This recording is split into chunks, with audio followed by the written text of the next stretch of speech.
Hello ladies and gentlemen, my name is Brandon Wynn and this is Critical Failure.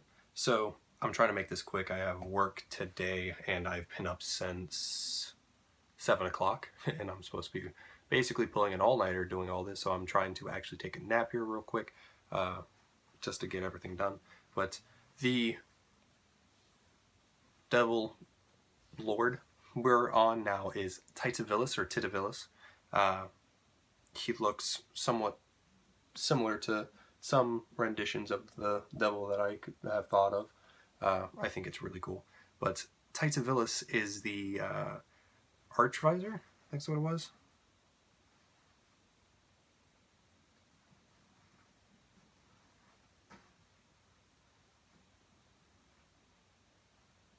Oh, the primary advisor for Dispater or Dispater.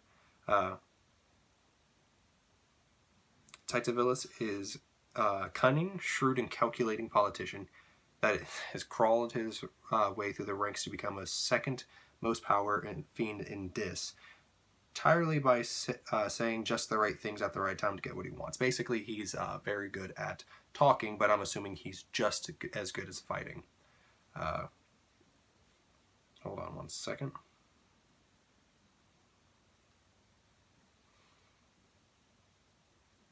He's really good at negotiating, so I feel like he's really high in charisma. Just really good.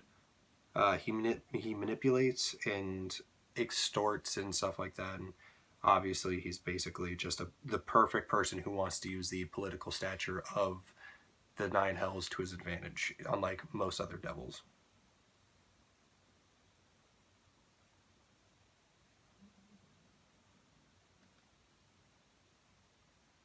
I'm trying to read it. Basically, Dispatcher, because he's fearful and stuff like that of losing his position, he's put the day-to-day stuff in Titivilus' hands, allowing him basically to take control, and I'm sure at some point he can take control.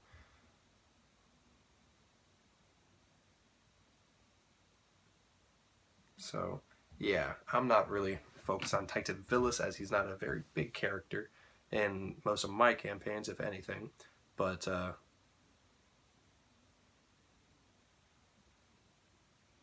most people in the Nine Hells are starting to think that Titivilus has actually replaced Dispater completely, and has kind of usurped his throne because he does more of the speaking for him. He does everything. So in your campaign, I can see that being really cool and something that you could use.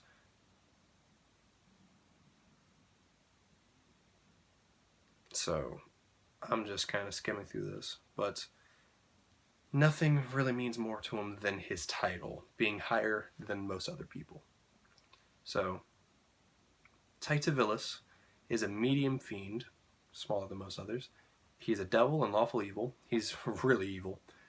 He has a natural armor class of 20, average hit point count of 127, 17d8 plus 51, average walking speed of 40 feet and a flying feet of 60, has a strength of 19 plus 4, dexterity of 22 plus 6, constitution 17 plus 3, intelligence 24 plus 7, wisdom 22 plus 6, and a charisma of 26 plus 8. He's proficient in dexterity, constitution, wisdom, and charisma, which are 11, 8, 11, and 13 respectively. Hold on, I got a message. So, like I said, he's really good at talking to people, convincing them to do what he needs, or otherwise forcing them to do what he needs. He's good at that. He's proficient in deception and insight, intimidation, and persuasion, which is 13, 11, 13, 13, respectively. And he's resistant to cold, bludgeoning, piercing, and slashing from non-magical attacks that aren't silvered. Damage immunities to fire and poison. He has condition immunities to charmed, exhaustion, frightened, and poison.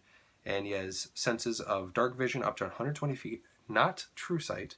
And he has a passive perception of 16. He speaks all languages and is telepathic up to 120 feet and a challenge rating 16, 15,000 XP.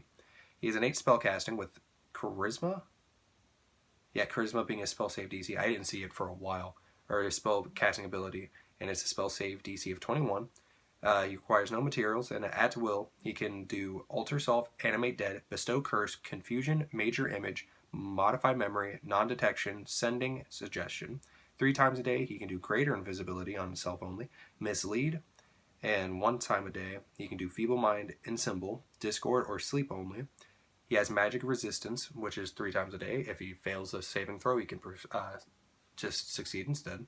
He has magic resistance and magic weapons, which magic resistance is any spell or magical effect, he can just use advantage on it. And magic weapons, any melee weapon attacks he uses is considered magical. His regeneration, he regains 10 hit points at the start of each turn. If he takes cold or radiant damage, the trait doesn't function, and if he only dies if he has 0 health points and can't regenerate. He has ventriloquism. Whenever Titivilus speaks, he can choose a point of 60 feet. His voice emanates from that spot. That's really cool. I didn't know you could do that. That's actually really useful. Hold on. And then he has multi-attack. He can attack once with the sword and once with Frightful Word.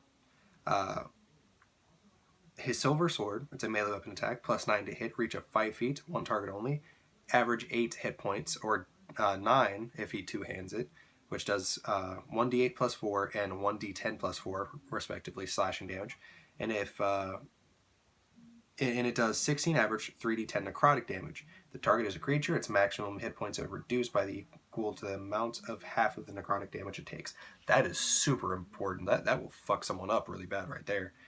He has Frightful Word. Titivilus targets one creature he can see within 10 feet of him.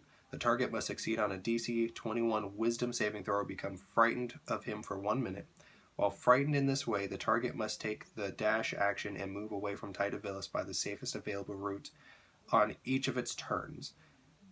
Unless there is nowhere to move, in which case it doesn't need to take the dash action, the target can repeat the save at the end of each of its turns, ending the effect on itself on a success.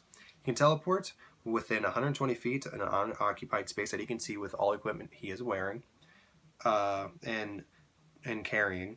And Twisting Words. Titivilus targets one creature he can see within 60 feet of him. The target must succeed a DC 21 Charisma saving throw or become charmed by Titivilus for 1 minute. The charmed target can repeat the saving throw if Titivilus deals any damage to it. A creature that succeeds on the saving throw is immune to Titivilus' Twisting Words for 24 hours. Titivilus has 3 legendary actions. Choosing from below, he can't use them back to back. I think. No, you can use them back to back. My bad. Assault costs 2 actions. He can attack with his Silver Sword or Frightful Word. He has Corrupting Guidance, so Titivilus uses Twisting Words. Alternatively, he targets one creature charmed by him that is within 60 feet. The charmed target must make a DC 21 Charisma saving throw. On failure, he decides how the target acts during its next turn, and he can teleport. And he has 3 legendary actions that he can use. But yeah, that is Titivilus. He's kind of cool. Not really my favorite. I wouldn't really use him for the sheer fact that I'm not really into the Nine Hells politics myself. I can see it being really useful in the background scheme of a campaign. That level of stuff, I could use him, but I wouldn't really be making it all too obvious. Like I could use it as like a side arc or something, but nothing too important. But yeah, I really think that he'd be more of a fighter character. I think he should do way more damage than what he's doing. His sword's doing a lot of damage, but I feel like he should have at least 1 more attack to really compensate, because most of the other archdevils are doing really, really powerful stuff. Hold on 1 second. But yeah, thank you guys for watching. I really do appreciate it. I hope you guys have a great day. Please leave a like and subscribe as I bring you more D&D content in the future. I am sorry that this is more of a shorter video. I really need to take a nap, and it's just like I'm not prepared for anything to really screw me over today, and I guarantee it will. But hopefully you guys have a great day. I really do appreciate it. Peace.